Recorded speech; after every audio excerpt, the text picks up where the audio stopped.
नमस्कार साथियों, एक बार फिर से आप सभी का स्वागत है जेपी फैक्ट ज्ञान यूट्यूब चैनल पर। और हमारे यहाँ पर पढ़ रहे थे आपका व्यंजन संधि यानी हल संधि। और आज अंतिम हल संधि का जो उपभेद है वो है आपका पूर्व सवर्ण हल संधि। और पूर्व सवर्ण हल संधि को आज हम पढ़ेंगे और समझते हैं आखिर की पूर्व सवर्ण हल संधि क्या है। पूर्व सवर्ण हल संधि का जो सूत्र है वो दिया गया है यहाँ पर। झयो हो अंतरस्याम, झयो हो अंतस्याम, झयो हो अंतस्याम सूत्र है।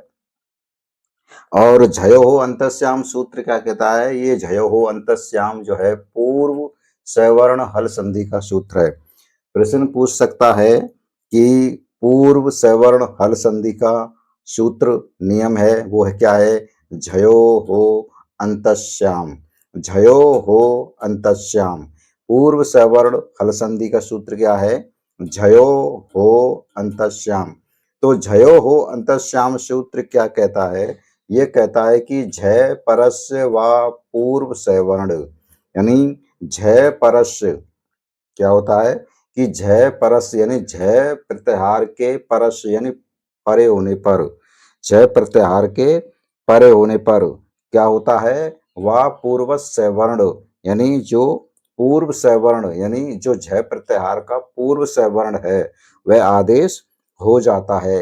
इसलिए इसको क्या कहा गया है? पूर्व सवर्ण हल संधि कहा गया है। यानी झयो हो अंतरस्याम सूत्र में बताया गया है कि झय प्रत्याहार के परस परे, झय प्रत्याहार के परे, झयो हो अंतरस्याम यानी झय प्रत्याहार के परे क्या हो?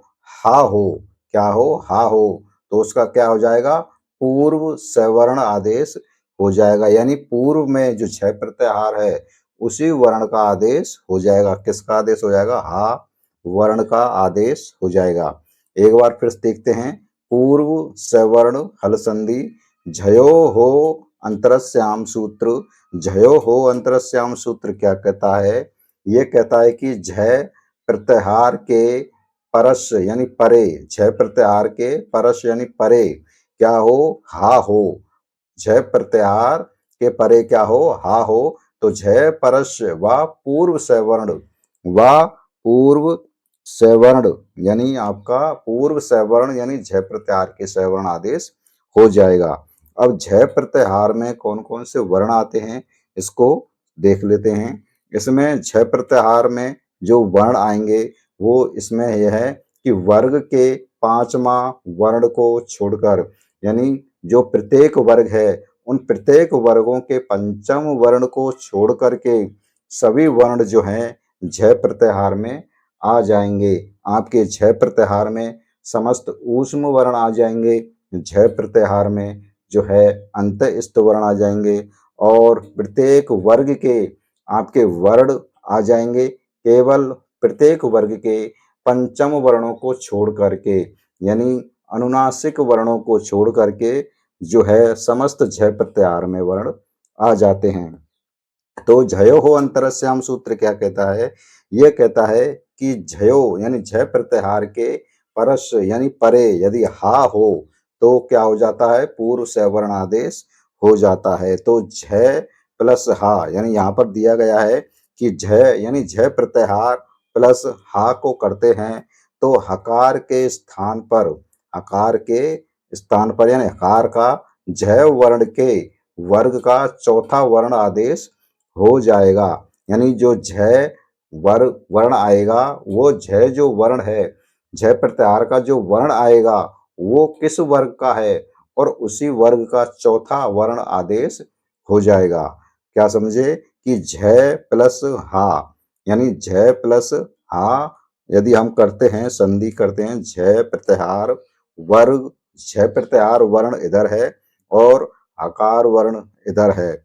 तो झय प्रत्याहार वर्ण का हकार के साथ जब हम संधि करेंगे तो इसमें क्या है कि जब हकार का झय वर्ण के वर्ग का चौथा वर्ण आदेश हो जाएगा, यानी झय प्रत्याहार में जो एक वर्ण है वो यदि आता है और वो जो झय वर्ण का वर्ण आता है वो किस वर्ग में आता है, वो उसी वर्ग का पंचम वर्ण जो है, नहीं चौथा वर्ण है। चौथा वर्ण क्या है, उस चौथे वर्ण का रूप धारण कर लेगा। कौन सा आपका, हकार। क्या कर लेगा, हकार। उदाहरण से समझते हैं कि वाक प्लस हरि। अब वाक इधर पूर्व पद में आपका का है और इधर हरि है, हा है। तो यहाँ पर क्या होगा कि जो हा है वो झयो हो अंतरस्याम सूत्र से कवर का कौन सा रूप, कौन सा वर्ण बनेगा। इसमें क्या है कि वर्ग का चौथा वर्ण आदेश हो जाता है। तो कवर का चौथा वर्ण कौन सा हुआ, आपका घा हुआ। कौन सा हुआ, घा। और इधर जो गा, कवर का जो गा आदेश हुआ है, ये आपका तीसरा वर्ण आदेश हुआ है, क्योंकि यहाँ पर कौन सा सूत्र लगेगा, एक और सूत्र से आपका झलाम जसो अंत। तो झलाम जसो अंत जो सूत्र है, उस सूत्र से कवर का आपका तीसरा वर्ण बनेगा। और इसलिए यहाँ पर कवर का पहले तीसरा वर्ण बना गा, और झयो हो अंतरस्याम सूत्र से हा का क्या हुआ, इसी वर्ग का चौथा वर्ण बना। तो रूप क्या बनेगा, वाघ हरि। संयुक्त पद क्या बनेगा, वाघ हरि। तो वाघ प्लस हरि, इसका संयुक्त पद क्या बनेगा, आपका संधि युक्त पद क्या बनेगा, वाघ हरि। किन किन सूत्रों से बना, आपका जो ये का है, ये कबर का जो तीसरा वर्ण बना है, का खा गा, जो तीसरा वर्ण बना है, ये आपका किससे बना है, आपका झलाम जसोवंत है। झलाम जसोवंत सूत्र से कवर का तीसरा वर्ण बना। और हा का जो चौथा वर्ण बना वो किससे बना, झयो हो अंतरस्याम, यानी झयो हो अंतरस्याम सूत्र से आकार का जो पूर्व आपका झय प्रत्याहार का वर्ण है, उसी का चौथा वर्ण बना। तो इसलिए ये रूप बना आपका वाघ हरि। इसी तरह से ये आपकी पूर्व सवर्ण हल संधि है। इसी तरह से और उदाहरण है, जैसे कि तद, तद प्लस हानि। तो तद प्लस हानि जो हा है, इस ये जो तद है ये पूर्व पद है, और ये दा है ये किस वर्ग का है, ये तवर्ग का है। तो तवर्ग का चौथा वर्ण कौन सा हुआ, धा हुआ। कौन सा हुआ, धा हुआ। तो क्षय हो अंतरस्याम सूत्र से इस हा को क्या बनेगा, हा है, तो यहाँ पर जय हो अंतरस्याम सूत्र लगेगा। और क्या बनेगा आपका रूप, तद्दानी, तद्दानी। इसी तरह से अच है, अच प्लस हीन है। तो हा हकार आ रहा है, आगे क्या आ रहा है, कोई भी पद हो, यानी हकार जहां पर आ रहा है तो सीधा सीधा है वहां पर जयो हो अंतरस्याम सूत्र लगेगा। यानी हा का जो है, हा का क्या बनेगा, चौथा वर्ण बनेगा। कौन के किसके अनुसार बनेगा, जो पूर्व पद का जो अंतिम अच है, जो पूर्व पद का अंतिम जो क्या है, झ प्रत्याहार का वर्ण है, जो उसके अनुसार क्या बनेगा, उसी वर्ग का चौथा वर्ण बनेगा। जैसे चा है तो चवर का है, तो चवर्ग का चौथा वर्ण कौन सा है, आपका झा है। क्या है, झा है। तो हा को किस में बदलेगा, झा में बदलेगा, तो झा में बदला। इसी तरह से यहाँ पर जो है झलाम जसो अंत सूत्र भी यहाँ पर लगेगा। और जो चा है, जो चा को किस में बदला, तीसरे वर्ण में बदला, यानी चा व चवर्ग को तीसरे वर्ण में बदला। जयो जलाम जसोवंत सूत्र से तीसरे वर्ण में बदला। और जो हा है इसको चवर्ग के चौथे वर्ण में किस सूत्र से बदला, झयो अंतरस्याम सूत्र से। यानी हा का आदेश किस सूत्र से किया, आपका झयो अंतरस्याम सूत्र से। तो रूप क्या बना आपका, अच प्लस हीने, तो क्या बनेगा, अजीने, अजीनम सूत्र, अजीनम पद बना। इसी तरह से अब प्लस हस्ती। तो अब प्लस हस्ती में क्या है कि अब पूर्व पद है और हस्ती दूसरा पद है। अब हा आ रहा है, तो यहाँ पर सूत्र दिया है झ प्लस हा, यानी झ प्रत्याहार का वर है और हा है। तो कौन सा सूत्र लगेगा, झयो हो अंतरस्याम। झयो हो अंतरस्याम सूत्र क्या कहता है कि जो हा वर्ण है, इस हा वर्ण को चौथा वर्ण हो जाएगा। कौन से वर्ग के अनुसार, इधर का जो वर्ण है, यानी पूर्व पद का जो अंतिम पद है, उसका चौथा वर्ण उसी वर्ग का चौथा वर्ण आदेश हो जाएगा। तो ये बा है, ये किस वर्ग का है, ये आपके अवर्ग का है। तो पा, फा, बा और भा। तो हा का क्या आदेश हुआ, हा, हा भा आदेश हुआ। क्या हुआ आदेश होगा, भा, क्योंकि अवर्ग का जो चौथा वर्ण होगा वो कौन सा होगा, भा होगा। तो हा का आदेश हुआ भा, और बा जो कि तो आया। तो झयो हो अंतरस्याम सूत्र से हकार को क्या चौथा वर्ण आदेश हुआ, तो अब प्लस हस्ती रूप संयुक्त पद क्या बना, अब बस्ती, अब बस्ती। तो इस तरह से ये पूर्व सवर्ण हल संधि है, पूर्व सवर्ण हल संधि है। और ये यहाँ पर उम्मीद करते हैं आपको समझ में आई होगी। एक बार फिर देख लेते हैं कि पूर्व सवर्ण हल संधि जो कि व्यंजन संधि का ही उपभेद है, इसका सूत्र है झयो हो अंतरस्याम। झयो हो अंतरस्याम सूत्र यह कहता है कि झय परस्य व पूर्व सवर्ण यानी झयस्य परस्य यानी जय प्रत्याहार के परे, जय प्रत्याहार के परे यदि हाकार हो तो उसका क्या हो जाता है, पूर्व सवर्णादेश हो जाता है। यानी पूर्व में क्या है आपका जय प्रत्याहार है और परस में क्या है आपका हकार है। तो पूर्व तो हकार का क्या आदेश हो जाएगा, पूर्व सवर्ण आदेश हो जाएगा।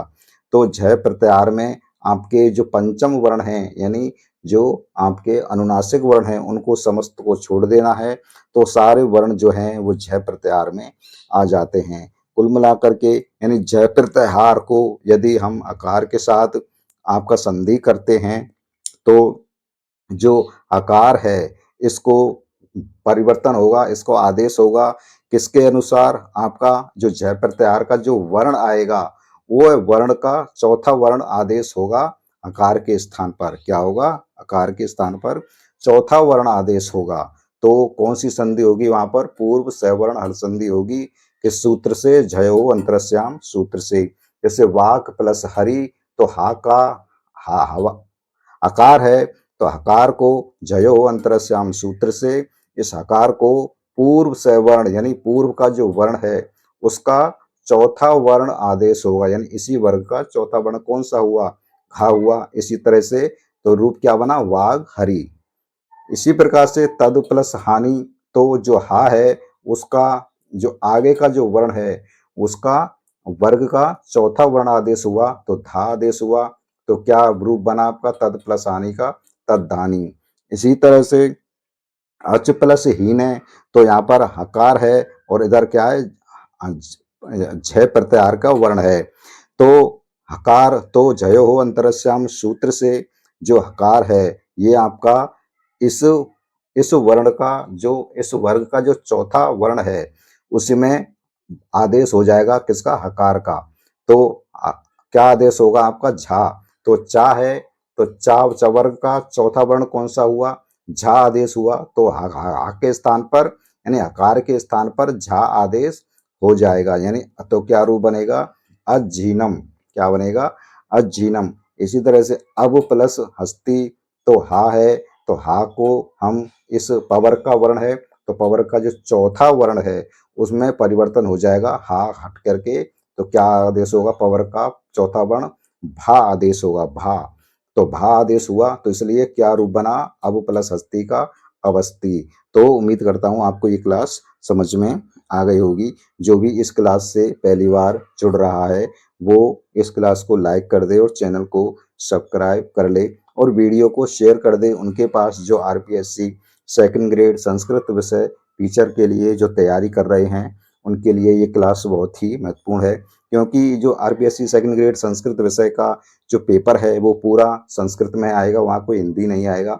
इसलिए मैं यहाँ पर आपको एक एक करके सूत्र लिखा रहा हूँ और संस्कृत में ही उसकी क्या है कि उसको व्याख्या दे रहा हूँ। यदि आपसे पूछा जाए कि झय परस्य व पूर्व सवर्ण, सवर्ण के क्या है, ये किस संधि का धारण है, तो ऑप्शन में आ जाए पूर्व सवर्ण संधि, पर सवर्ण संधि। तो वहां पर आप क्या करोगे, इसी तरह से इनको समझने के लिए आपको यहाँ पर संस्कृत में मैं आपको लिख रहा हूँ और एक एक सूत्र आपको बहुत ही अच्छी तरह से समझा रहा हूँ।